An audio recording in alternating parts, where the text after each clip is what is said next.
tenemos aquí, va a tomar la palabra, bueno, uno de los personajes, el personaje de la semana, verdaderamente, porque María Blasco, bióloga, directora del Centro de Estudios Psicológicos, etcétera, etcétera, discípula de Barbacid, bueno, esta semana ha hecho públicos estos resultados a los que han llegado, que parece ser que es para poder curar el cáncer de pulmón, evidentemente, y de todos los cánceres.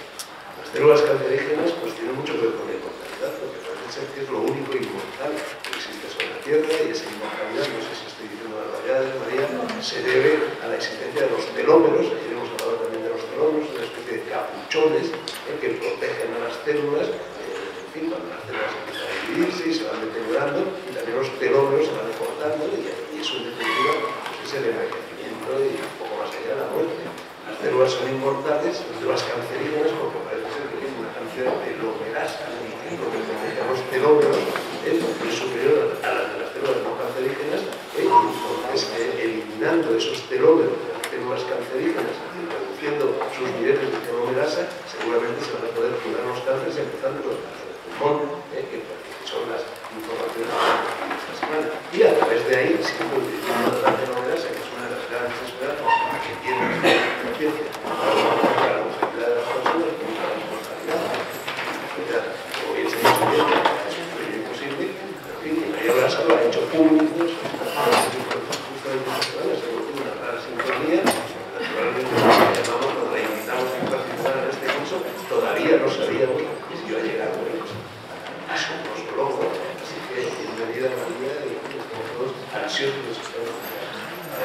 Muchas gracias, para mí es un placer estar aquí, es también estimulante hablar en una audiencia que habitualmente siempre son científicos a los que hablo, con lo cual esto para mí seguro que voy a aprender mucho y va a ser estimulante la interacción al final de la presentación.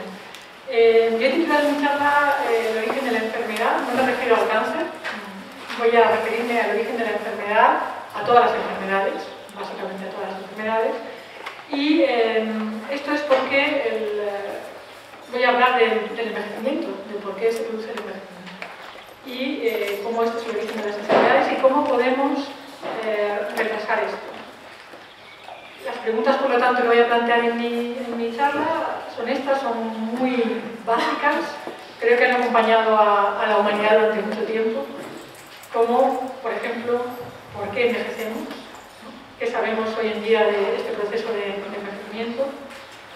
¿Por qué enfermamos? ¿Cuáles son las causas de que ocurre la enfermedad asociada a este proceso de envejecimiento? Y después, ya más en el futuro, podemos eliminar las enfermedades que van asociadas al paso de los años, al proceso de envejecimiento. No me refiero a las enfermedades infecciosas, que eso ya es algo que hemos dominado, controlado en muy buena parte.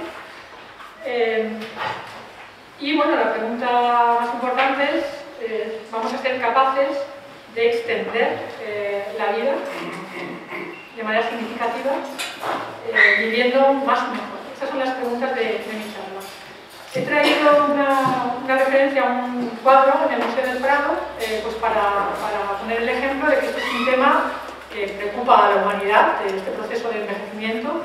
Este es un cuadro renacentista de Hans Baldung Grieg, un pintor renacentista, y se llama Las edades del hombre, y bueno, refleja este conocimiento que tenemos de que ocurre el proceso de envejecimiento, es decir, que conforme vamos pasando los años, pues vamos desde la edad temprana hasta pues, envejecer, desarrollar enfermedades y eventualmente morir.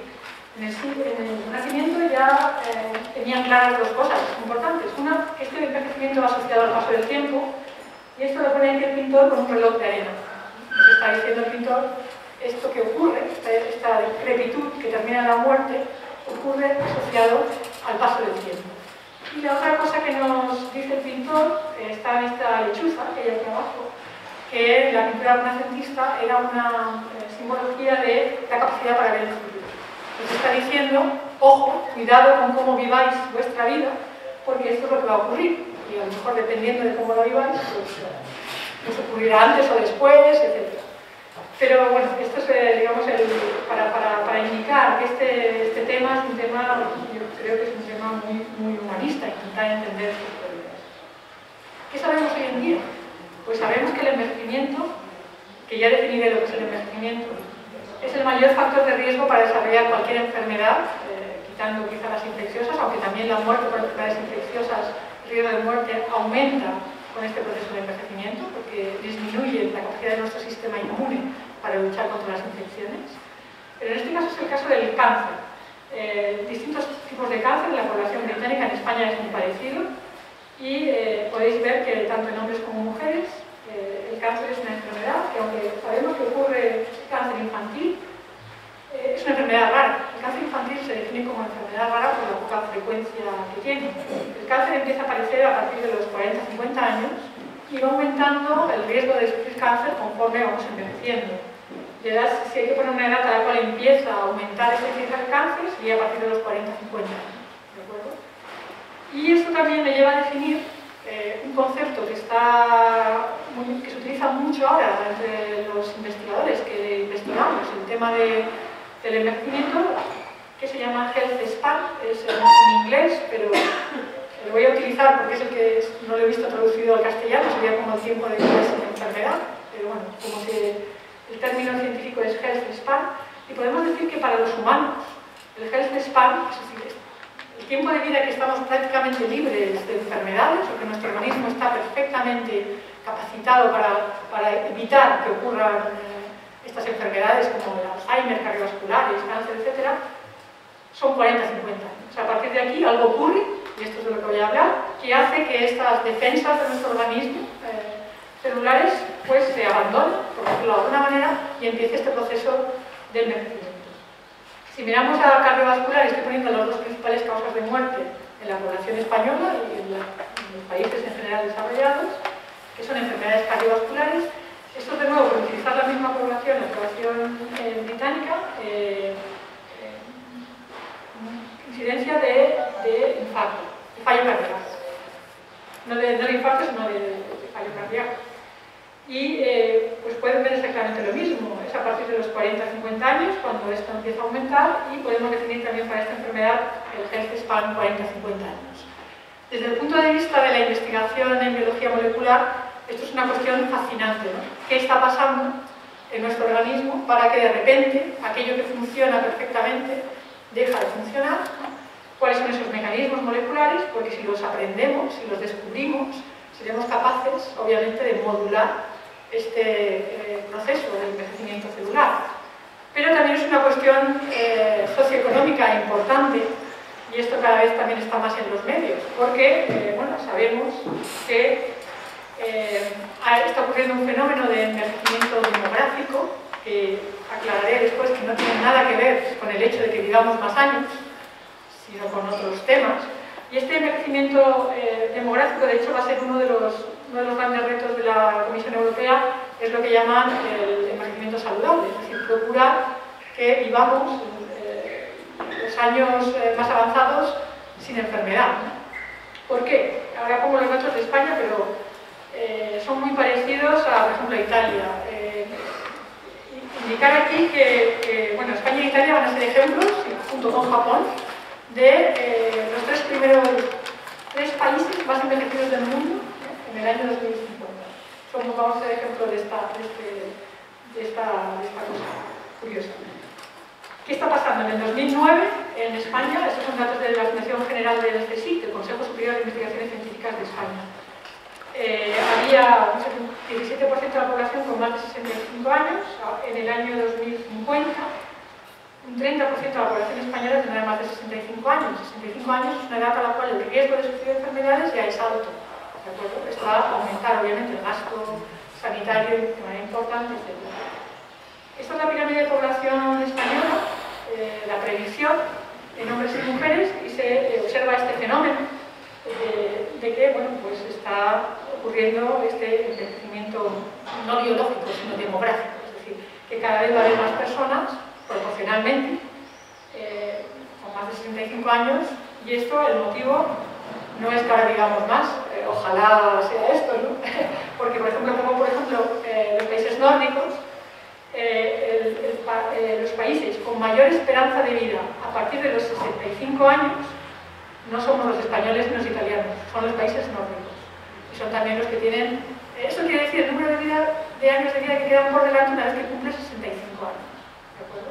Y es porque son países que tienen políticas activas para precisamente aumentar las condiciones de salud de las personas mayores, tienen mayores políticas más efectivas de envejecimiento activo, etc.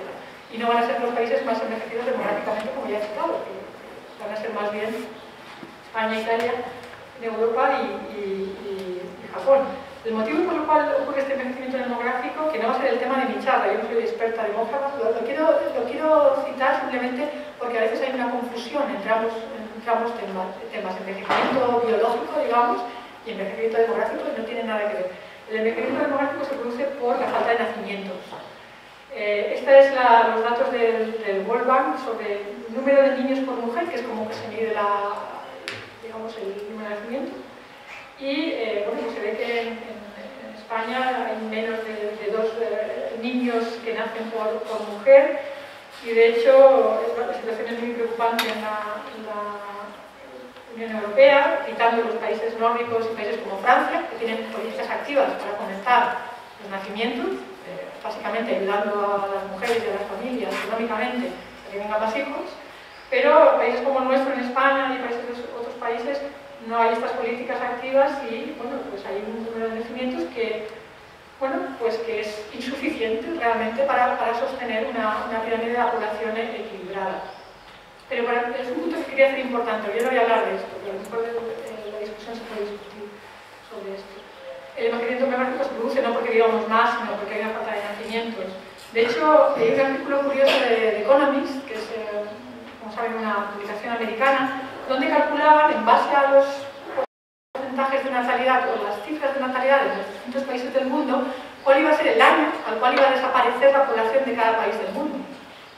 Aunque ahora tengamos la idea de que el mundo está superpoblado, de hecho, lo que se predice que va a ocurrir es que va a desaparecer en buena parte la población, y el artículo se llama El final de la historia y la última mujer. La última mujer pues son las mujeres las que tienen hijos de momento, ¿no?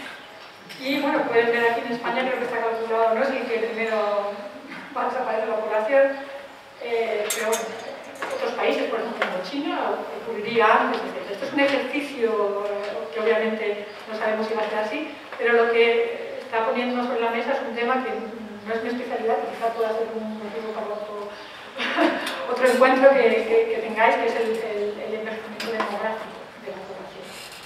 Yo voy a hablar del envejecimiento biológico, que también es relevante para el envejecimiento demográfico, porque como va a haber cada vez más personas mayores proporcionalmente, es importantísimo que la mayor parte de nosotros, cuando lleguemos y llegamos a estas edades, pues estemos sanos, no estemos con enfermedades crónicas, etc.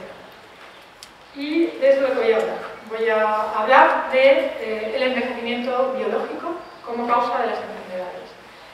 Y yo creo que esta es una de las diapositivas más importantes de mi charla, de lo que es la tesis de la investigación de mi grupo y de muchos otros grupos que trabajamos en este tema, que es la siguiente. Mientras somos niños o jóvenes de edad adulta temprana, no hay este envejecimiento, o este envejecimiento no ha ocurrido hasta un punto crítico todavía, y por lo tanto no hay enfermedades. Es cuando ocurre este envejecimiento biológico que lo vamos a considerar la causa de distintas enfermedades. Cuando ocurre este envejecimiento biológico, perdón, voy a apuntar aquí, van a ocurrir las enfermedades. Las enfermedades son la consecuencia. Lo que estoy diciendo es bastante hereje de alguna manera, porque lo que estoy diciendo es que cáncer y cardiovascular, diabetes y neurodegeneración tienen exactamente la misma causa molecular. No son enfermedades que no tengan nada que ver una con la otra, ¿de acuerdo? Sino que tienen la misma causa, que es este proceso de envejecimiento celular. Lo que sabemos también es que estas causas pueden ser ambientales o genéticas. Esto también es algo muy importante. De hecho, cuando se trata de cuantificar el peso del ambiente, cuando digo ambiente digo hábitos de vida, lo que nos ha ocurrido en la vida en general, que puede ser algo elegido voluntariamente o no, puede ser también parte del azar, el ambiente es más o menos un 80% en la longevidad de la especie humana, y la genética un 20%. Esto se ha hecho con gemelos univitelinos, pues se puede calcular cuál es el peso de una cosa versus la otra de la longevidad de cada individuo, longevidad individual.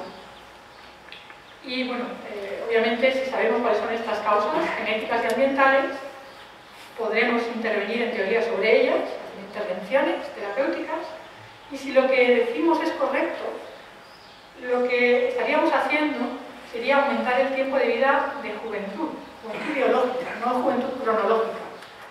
Y si aumentamos el tiempo de vida de juventud biológica, estaremos empequeñeciendo el tiempo de vida con enfermedad, o acortándolo, ya veremos si eso es así o no, y retrasando las enfermedades, incluso erradicando algunas enfermedades. Esta es la idea. En ningún caso es posible aumentar la longevidad sin aumentar el tiempo de vida de juventud, y esto es lo que sabemos ahora los científicos, y esto es lo que hemos aprendido. Yo os voy a dar un ejemplo de mis propias investigaciones, pero se han hecho investigaciones con gusanos, con moscas, etc. Siempre que se ha conseguido alargar la longevidad, pasa por una cosa necesariamente, que es por aumentar el tiempo de vida de juventud. ¿De acuerdo? No se puede vivir más de viejo, por decirlo de alguna manera. Y digo vivir más, no vivir más como vivimos ahora más nosotros, sino modificar las especies genéticamente y hacer que realmente vivan mucho más. Algo que no está ocurriendo todavía, que no es posible, de hecho, en humanos. Entonces, esto también, si conocemos estas causas genéticas y ambientales, nos permitirá tener algo muy importante, que son biomarcadores, que nos permitan ver cómo va ocurriendo este proceso de envejecimiento, porque sabemos que no ocurre, cuando digo envejecimiento no me estoy refiriendo a las arrugas, sino envejecimiento biológico, el que nuestras células, nuestros organismos pierdan el estado de forma, pierdan su capacidad para hacer sus funciones. No ocurre en todas las personas a la misma velocidad. En algunas personas ocurre antes, 40, 50 años, en otras personas ocurre a los 90 años. El no saber esto, el no tener posibilidades de abrir esta caja de Pandora, de ver a ver qué está ocurriendo en nuestro organismo, hace que la enfermedad suele aparecer como una sorpresa, ¿no? De repente te diagnostican un cáncer, o te diagnostican Alzheimer, o te da un infarto. Pero en realidad estas enfermedades ocurren después de un largo proceso en nuestro organismo, donde ya está ocurriendo este deterioro, ¿no?, de nuestras células. Entonces es fundamental conseguir definir estos biomarcadores, porque van a ser muy importantes para la prevención de enfermedades, es decir, evitar que las enfermedades ocurran en aquellas personas que este proceso está ocurriendo de manera acelerada, y bueno, para básicamente prognosis, pues parecido es lo mismo, casi que prevención, es ser capaces de pronosticar que un individuo va a tener una enfermedad, pues para intentar que esa enfermedad no ocurra. La enfermedad no es el inicio de nada, es ya el final de un proceso celular y biológico que está ocurriendo en nuestro organismo. Normalmente cuando estas enfermedades se detectan de manera demasiado tarde, es cuando son algo prácticamente irresoluble, es muy difícil ser capaces de curar algunas enfermedades simplemente porque es algo que ya se ha detectado muy tarde. Aunque los científicos estamos en ello, y la semana pasada pues, también publicamos trabajos y se está estudiando en las enfermedades también para ser capaces de tratarlas una vez que ya se han aparecido y han aparecido de manera avanzada, por supuesto. Yo estoy hablando de otro concepto, que es que la enfermedad no podemos entenderla solo cuando ya se diagnostica, sino como una cosa que está ocurriendo anteriormente, biológicamente en nuestro organismo. Eso es un cambio de paradigma. Hasta ahora la manera de entender las enfermedades es que no tienen nada que ver unas con otras, que la aterosclerosis y el Alzheimer o el cáncer o la diabetes no tienen absolutamente nada que ver y que hay que estudiar a cada una en mucho detalle. Tenemos que estudiar en mucho detalle el cáncer pues, para ser capaces de estudiar el cáncer, o la aterosclerosis para ser capaces de curarla, o la cardiovascular, y hay centros de investigación que estudian el CENIO, que estudian el cáncer y estudiamos el cáncer. Pero hay cada vez más se observa lo siguiente, que es que las enfermedades realmente, cuando las estudias a nivel molecular, te das cuenta de que tienen el mismo origen, tienen la misma causa. Y la aproximación que hay ahora, que no es alternativa a esta, es complementaria, para intentar avanzar, porque lo que ha ocurrido es que no se está avanzando. Todo lo que nos gustaría, al haber estudiado la enfermedad en detalle, ¿no?, y no estudiar realmente el origen de las enfermedades. Entonces, quizá estudiar el origen de las enfermedades nos va a ayudar a tener tratamientos más eficientes para acabar con ellas una vez que aparecen, pero también a prevenirlas, que es algo fundamental. Sobre todo teniendo en cuenta que cada vez va a haber más personas que tengan 65 años o más de 65 años en nuestras sociedades, ¿no?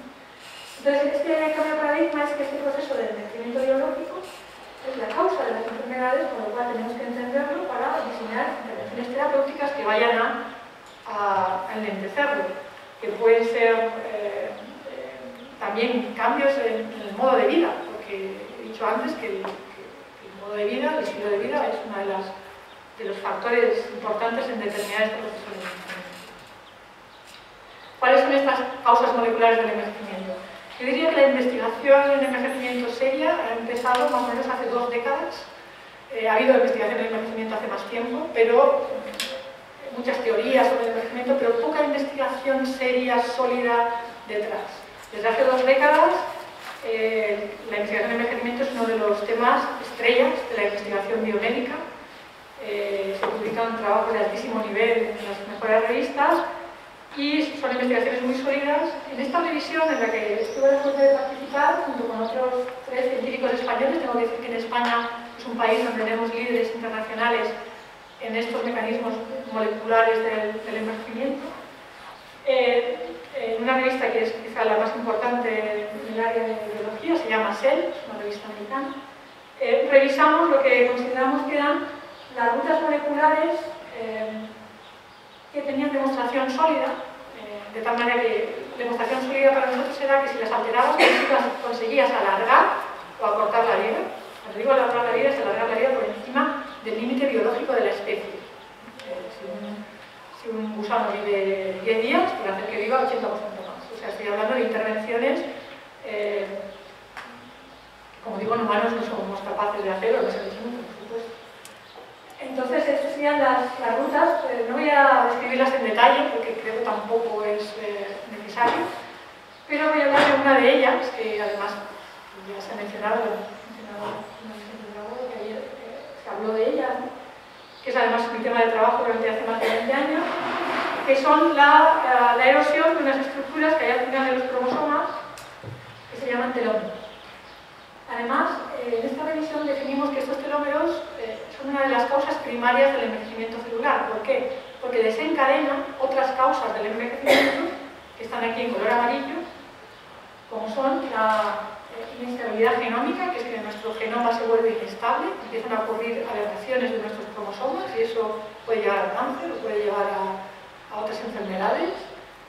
Ocurre la pérdida, una de las causas principales del envejecimiento es que nuestras células madre, que son las que regeneran los tejidos, nuestro organismo se está regenerando constantemente. No podemos pensar que nuestro cuerpo es como nació, al contrario, se calcula que cada 10 años somos un individuo nuevo. Se ha regenerado todo, nuestro intestino se regenera cada 2 semanas, nuestra piel también, otros tejidos también se regeneran, nuestro organismo se regenera y por eso somos capaces de vivir, de reparar heridas y vivir muchos años, porque nos regeneramos. Pero este proceso de regeneración se pierde con el tiempo, la capacidad de las células para regenerarse. Y si los telómeros son cortos, pues esto directamente impide la regeneración celular. Además, si son cortos, también induce un proceso que se llama senescencia celular, que es que las células entran en esta mortalidad, ¿no?, a la que te referías, es decir, se agotan los telómeros hasta tal punto que las células ya no son capaces de dividirse más veces. Esto es lo que se llama senescencia celular, un proceso también muy importante. Casi todos estos procesos moleculares son idénticos en el cáncer, idénticos en el Alzheimer, son comunes. Disfunción mitocondrial, que tiene que ver con la capacidad de nuestras células de tratar con el oxígeno, básicamente lo que es el metabolismo, etc. Y alteraciones epigenéticas, que son lo que regulan nuestros genes. Básicamente sabéis que todo, por ejemplo, cada célula de nuestro organismo tiene exactamente los mismos genes, pero una célula funciona como célula del hígado y otra como célula del cerebro.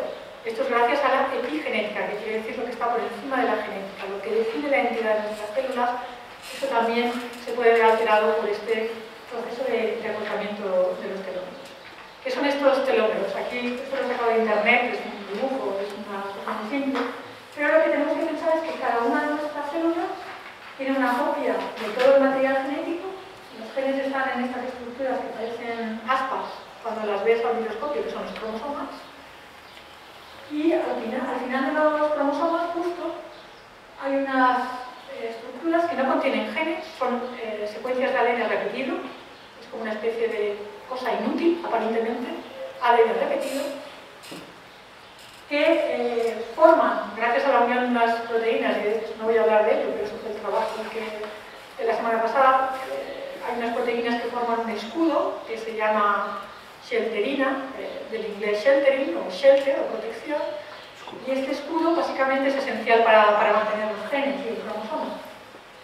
Si el escudo se quita, y esto se dio por primera vez en los años 40 del siglo pasado por dos investigadores, uno de ellos era Barbara McClintock, una investigadora que estudiaba el maíz, porque estos telómeros están conservados en la evolución, lo tienen las plantas hasta los humanos, y otro científico alemán que estudiaba la mosca del vinagre, la Drosophila, se dieron cuenta, sin saber todavía lo que eran los telómeros, que si cortaban el final del cromosoma, esto hacía que los cromosomas se empezaran a pegar unos a otros, y se acuñó el término telómero, que viene del griego, que quiere decir la parte del final. Parte es mero, el final es celos, la parte del final del cromosoma es esencial para la célula. Pues curiosamente, bueno, enseño aquí una imagen real de lo que son los telómeros y los miramos al microscopio, por ejemplo, en el Centro Nacional de Investigaciones Oncológicas, en mi grupo, miramos a los telómeros humanos y es esto.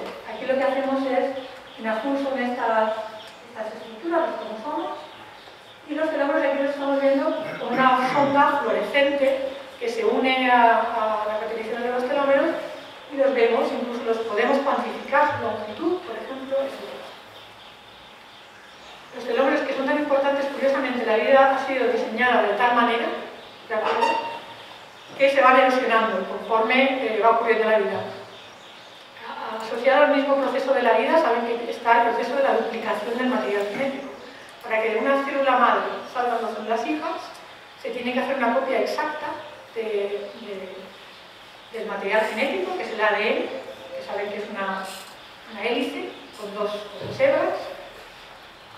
Cada una de estas hebras se tiene que copiar de manera exacta para generar así dos hebras, y cada una de ellas va a ir a cada célula hija. Esto es el proceso fundamental de la vida.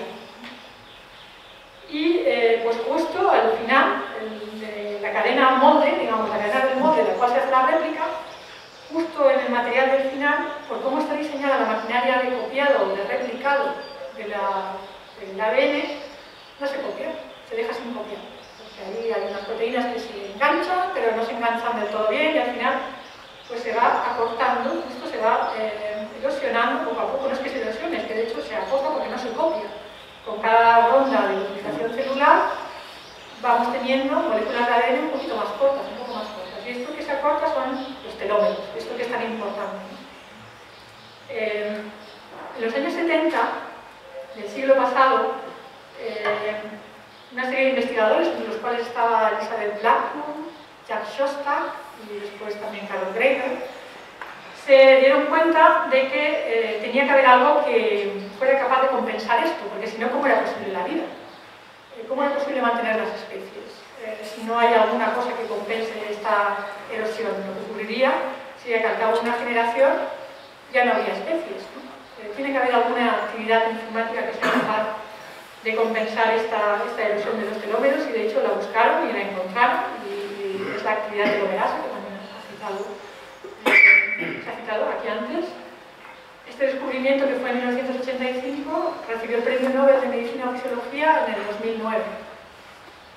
La telomerasa lo que hace es reconocer el final de los cromosomas. Aquí están las secuencias de los telómeros, de todos los vertebrados, TTA, TG. En plantas es TT4Gs, es decir, está muy conservada en la evolución. Y la telomerasa lo que hace es reconocer el final, y lo que hace es añadir de nuevo, alarga la hebra parental, digamos, de tal manera que aunque se siga cortando, lo que ha hecho es realargarlo. ¿Cuándo actúa la telomerasa? La telomerasa es un gen embrionario, fundamentalmente, también están las células madre en algunos compartimentos, pero cuando hace su función importante es en los estadios tempranos del desarrollo embrionario. En humanos y en ratones, por ejemplo, es el estadio preimplantacional del blastocisto.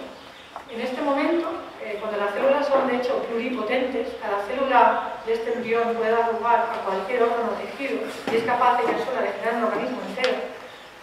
Este estado de pluripotencia es limitado en el tiempo, también esas células son inmortales, lo que pasa que son limitadas en el tiempo, son inmortales si las consigues sacar de ahí y las cultivas en una placa de laboratorio son inmortales, pero en la vida no son inmortales porque aunque tienen potencial de ser inmortales duran poco. Pero el tiempo que dura activan a la telomerasa y ahí resetean la longitud telomérica. Estoy simplificando muchísimo, pero se pueden imaginar que en este momento se resetea la longitud telomérica del individuo. Independientemente de cuál fuera la longitud telomérica del óvulo o del espermatozoide, se va a resetear la longitud telomérica y con esos telómeros vamos a vivir el resto de la vida, por decirlo de una manera simple. La telomerasa, de hecho, se apaga cuando nacemos en la mayor parte de los órganos y tejidos, se silencia, y esto pues, seguramente es así, para protegernos a lo mejor del cáncer, porque, como voy a explicar ahora, las células del cáncer pues, han sido capaces de reactivar esta telomerasa. El caso es que la telomerasa se silencia y empieza esta erosión de los telómeros. Cuando los telómeros llegan a una longitud críticamente corta, las células o bien mueren directamente, se suicidan, y esto es algo bueno para el organismo, es una manera de mantener el fitness de nuestro organismo.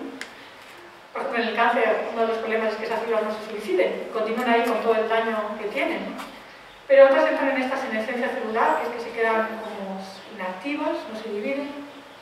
El caso es que esto genera el declive, la pérdida de función de nuestras células, incluidas las células madre, y esto va a llevar a que los órganos dejen de funcionar correctamente, eventualmente pues desencadenando una enfermedad X. ¿Cuáles son las especies que viven más años? Bueno, pues hay una relación entre el tamaño del cerebro, el tamaño de masa encefálica y longevidad, ¿no? Por ejemplo, más masa encefálica, mayor longevidad. Por ejemplo, los elefantes viven más que nosotros todavía. Y esa es una de las relaciones con la masa cerebral. Las tortugas viven más, pero algunas de ellas, pero no en general, así como... No, yo digo como regla general. Pero la especie que vive más años, ¿cuál es? Ay, es que claro, es que hay especies que son prácticamente infinitas, pero... Las tortugas dicen 500 especies. Hay algunas especies que viven mucho tiempo, por ejemplo las plantas, unas secuoyas, de la especie secuoyas sempervirens que hay en California, pueden vivir 2.000, 3.000 años, pero eso es vida igual que nosotros, son seres vivos, pero bueno. Porque nosotros enseñan un pino que dicen que existía ya cuando nació Jesús. Pues seguramente. Pues Luego secuoyas que han vivido 2.000 o 3.000 años. Ahí está el secreto de las casas. ¿Por qué los estudiantes de las secuoyas no los Claro que la estudian. Nosotros publicamos en colaboración con precisamente hace unas semanas, lo que pasa es que no tuvo tanto impacto periódico, pero estamos estudiando los telómeros en plantas también, precisamente para entender esto, porque las plantas, la manera en que son mucho más longevas, algunas, porque otras duran nada, duran un poco tiempo, son las malas hierbas hechas que... Pero las plantas tienen unas células madre igual que nosotros, lo que pasa es que tienen una capacidad para regenerarse constante y son muy longevas algunas especies de plantas, y ahí es muy interesante estudiar los telómeros y lo estamos estudiando. Samantha. ¿Sabes que hay algún estudio que se esté haciendo en el mundo en el que se esté teniendo en cuenta el poder del inconsciente para modificar los genes o lo que estás hablando?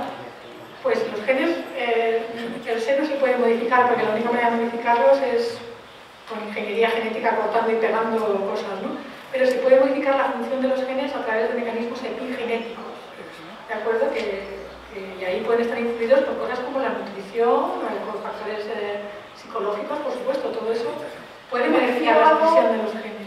En el que el cerebro de la persona, sí, la voluntad de esa persona y la concentración de esa persona esté dirigida al inconsciente. Lo digo porque se sabe, por ejemplo, que los esquizofrénicos, cuando pasan de una personalidad a otra, son capaces de quitarse, por ejemplo, cosas como la diabetes, la presión arterial, etc. Incluso cambiar de ojos o quitarse, por ejemplo, lunares, manchas de la piel. Si tu otra personalidad, esa que de repente te transforma, no tiene nada de eso, dicen que eso no se puede hacer, con lo cual ¿qué no podríamos hacer si tuviéramos el poder de esa mente esquizofrénica para cambiar nuestro metabolismo, quitarte el cáncer o quitarte como digo, la mayor parte de los procesos en nuestro organismo se tienen que regular en cada instante.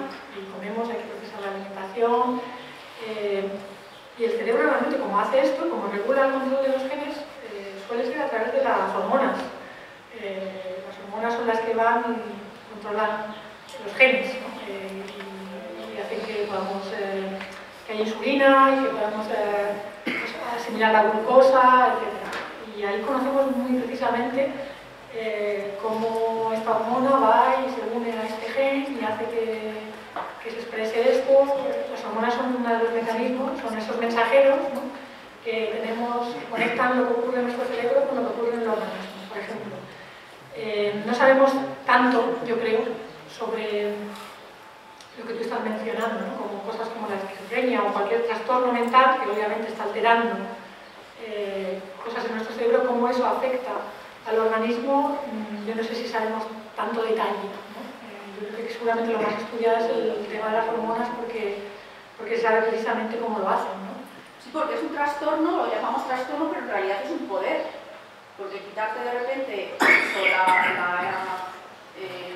diabetes o quitarte una cosa como la presión arterial o alguna de estas cosas es un poder. O sea, si alguien conscientemente lo hiciera o pudiera hacerlo, o nos enseñaran cómo se hace, sería sí, lo que yo diría que es claro es primero que, que cuando ocurre una enfermedad como diabetes, el organismo está descompensado, hay una descompensación, entonces la única manera es tomas insulina y te lo compensa porque está descompensado. Si hubiera alguna manera que desconocemos, por supuesto, de que nuestro cerebro solo hiciera que de repente el gen de la insulina endógena se expresara mucho más y no tuvieras que pincharte insulina, pues sería maravilloso. Pero yo no sé si eso sabemos tanto como para que se pueda controlar.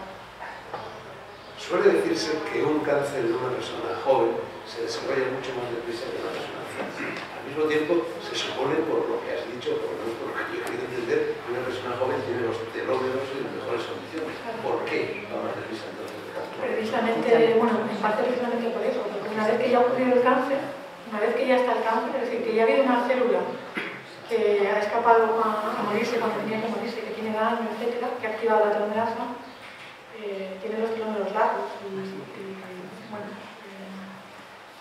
va a crecer rápido. A lo mejor la célula, a lo mejor una persona vieja, aunque también activa la telomerasa, es una célula más dañada ya, que tiene menos fitness, ¿no? Pero en general el cáncer es una enfermedad que ocurre asociada al envejecimiento, es decir, es más raro, aunque nos parezca, y es verdad que el cáncer a los jóvenes es muy doloroso, etcétera, pero el cáncer ocurre con el envejecimiento. Oye, y a cuento de la inmortalidad de las células cancerígenas, si fuera posible, cosa que no sé si es posible, trasplantar o plantar células cancerígenas en un determinado hecho biológico, en un humus, en algo así, esas células seguirían eternamente por los siglos de los siglos. Sí, esto es lo que he explicado antes, las células de las primeras que se cultivaron en un laboratorio, que fue un hito, porque hasta entonces no se había conseguido crecer una célula del cáncer en una placa, en un plato, en el laboratorio, con un argumento líquido, etc. Fueron de esta señora, Henrietta Lacks, esta célula se llama células Gila y las tenemos creciendo en el laboratorio, las tenemos en todo el mundo. Fueron las primeras, ahora hay muchas más, hay todo un repositorio de células tumorales que está en Estados Unidos, que uno las puede comprar, facilitarlas. Son inmortales, no son inmortales porque tú las puedes matar, les quitas la comida, pero si tú les das comida son capaces de vivir infinitamente. Nos ha hablado de la oxidación celular, de la relación paradójica con los radicales libres, o sea, con los antioxidantes. Si tomo antioxidante, si me paso, oxido. O sea, ¿nos podrías aclarar un poco?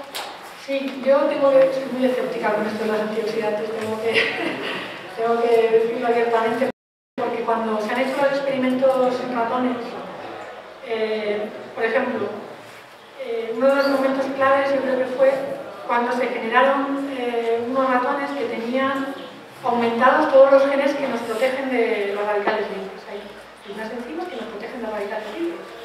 Y entonces se generaron unos potencialmente super ratones que tenían la posibilidad de eliminar los radicales libres mucho más potentemente que un ratón normal. y se vio que estos ratones no vivían más. Es decir, si tú hacías un super ratón que era súper capaz de eliminar los radicales libres, no vivía más. Es más, cuando se ha tratado también ratones con antioxidantes, ha visto que, por ejemplo, había más cáncer. Bueno, entonces yo creo que no es una ruta molecular, de hecho no está en estas que he puesto, porque, bueno, aunque todavía queda mucho por estudiar, ha sido una cosa que ha tenido como mucha importancia y ha generado además mucho negocio y mucha cosa, pero no ha tenido la ciencia sólida que, por ejemplo, las cosas que he contado hoy aquí o las rutas que he mencionado tienen esa demostración sólida, ¿no? Lo sólido es que tú, cuando lo haces en un ser vivo, ves el efecto. O sea, ¿no les aconseja tomar? Yo me aconsejo y desaconsejo nada. Lo único que digo es que no se sabe una dosis a partir de la cual los antioxidantes se prooxidan. No se sabe, o sea, no sabemos qué tenemos. Bueno, en el cáncer, por ejemplo, se ha visto que es algo que puede favorecer, ¿no? Los antioxidantes pueden favorecer el cáncer. Y otra cosa es, ¿se puede diseñar ya una dieta ideal conforme al estudio? Pues yo no soy nutricionista, pero cuando pregunto a colegas nutricionistas, me dicen que no. Pero hay cosas de sentido común, ¿no? Y es así. Yo creo que de las cosas que he visto cuando se hacen recomendaciones que tienen mucho sentido común, que hay más evidencia, es, por ejemplo, la dieta mediterránea. Y dieta mediterránea entendida con productos de proximidad, cosas que son cultivadas en la zona, que no tienen muchas grasas, que son vegetales o legumbres, aceite de oliva o nueces.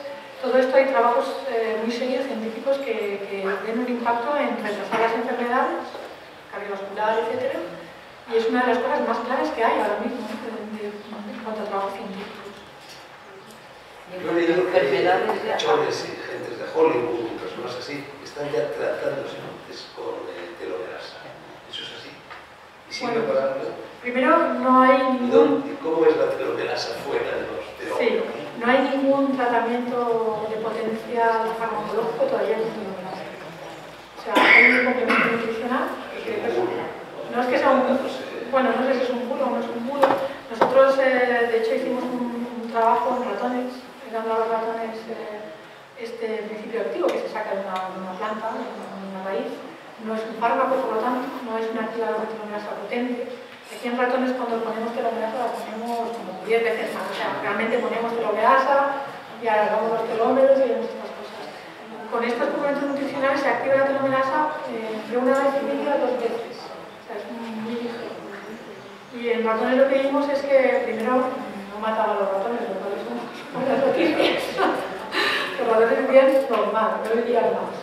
Bueno, veíamos que tenían algunos parámetros mejorados, etc., pero no tienen nada que ver eso con lo que yo estoy contando aquí. Y con lo que haría falta, por ejemplo, para curar estos enfermos. Pero bueno, eso no quiere decir que sea malo ni que pueda ser beneficioso, es un complemento nutricional. No... Yo lo que quería preguntar era en enfermedades ya que nos pasan, en enfermedades que ya se están desarrollando en las personas, o con cáncer, o bien Alzheimer, o cosas de estas, ¿qué posibilidades hay de utilizar esto para una cura de ya una enfermedad establecida? Sí, bueno, pues mira, aquí estamos realmente decididos a la terapia génica, que es un tratamiento, ya es un medicamento. No con telomerasa todavía no es un medicamento porque habría que hacer ensayos clínicos antes, etc., pero sí esta manera de tratar enfermedades se está haciendo con ensayos clínicos, etc. Lo queremos llevar, como he dicho antes, a los síndromes teloméricos, que son lo que son enfermedades reales, o sea que hay en anemia plástica, en niños o fibrosis pulmonar, pero el siguiente paso es intentar llevarlo para enfermedades que no tienen ningún tipo de solución terapéutica ahora mismo, y empezando por el infarto. Absolutamente nada. Una vez una persona le da un infarto para mejorar o evitar que le dé otro infarto, etc. Entonces, eso lo estamos haciendo, y estamos moviendo en esa dirección. Y lo siguiente que queremos hacer es enfermedades neurodegenerativas, obviamente, porque no hay tampoco básicamente nada. Porque en el cáncer tenemos pues, unos En el cáncer hay más tratamientos cosas porque muy en el cáncer, agresivos, ¿no? en el cáncer hay más cosas, hay más armamento. Claro, pero para el Alzheimer y todo esto es... El cáncer es más fácil que el Alzheimer porque se trata de matar algo que se olvide, aunque tiene efectos tóxicos de estas cosas, pues a veces se consigue, ¿no? Matas a... Pero claro, el Alzheimer es que las células no se... es una cosa, un estado ahí, ¿cómo lo reviertes esto, no? Entonces hay que estimular de alguna manera la regeneración y entonces ahí se está explorando, la verdad es que yo creo que la enfermedad puede ser una manera o muchas otras, estoy seguro, ¿no? Pero es una enfermedad difícil porque es como un estado final, el cáncer al fin y al cabo es como una cosa activa, es más fácil matarlo. Venga, no me quiero preguntar. Acabas de decir una cosa que me ha asustado. Los antioxidantes aumentan la producción de cáncer. Bueno, yo sí, cuidado. En ratones, cuando se han, primero, aumentado las defensas antioxidantes naturales a través de hacer un superratón que tenía unas enzimas, más cantidad de las enzimas que quitan los radicales libres, no viven más, viven normal. No se consigue aumentar la longevidad. Cuando se han dado antioxidantes a ratones, en algunos casos ha visto que había más cáncer, ratones que eran propensos al cáncer. Bueno, para cerrar, María, una ultimísima pregunta. ¿Estáis los biólogos en cierta medida pacífica invadiendo el terreno de los médicos? Una persona que esté preocupada por el anti-aging, bueno, tiene la tentación, yo incluso la tengo también, de acudir a esa bióloga. Yo no sé si estamos invadiendo terreno, desde luego estamos no somos enemigos, pero yo diría que lo que sí que puedo decir, porque creo que es cierto, es que la investigación fundamental, la investigación básica, que es la que hacen los biólogos y científicos en general, va por delante de lo que hacen los médicos. La medicina, pues los médicos realmente lo que hacen es dar fármacos o tratamientos que antes había que desarrollarlo por parte de los investigadores. Como los investigadores digamos que sabemos cosas o tenemos informaciones que están todavía 15 años en vista de que pero por otra parte, lo que sabemos no vale nada, en el sentido de que lo único que hace es empujar a que se desarrollen las terapias necesarias para que después algún día terminen beneficiando a los enfermos dentro de 10, 15 años. ¿Se resisten los médicos por motivos, digamos, gremialistas a estas investigaciones? No, nada. Lo que pasa es que no las podemos trasladar de inmediato. Yo no puedo coger y decir, bueno, este vector terapia génica que utilizan ratones, me la voy a poner en intravenosa porque yo no sé si va a tener efectos secundarios, no. Hay que hacer el proceso de que se bien, eso es lo que está regulado.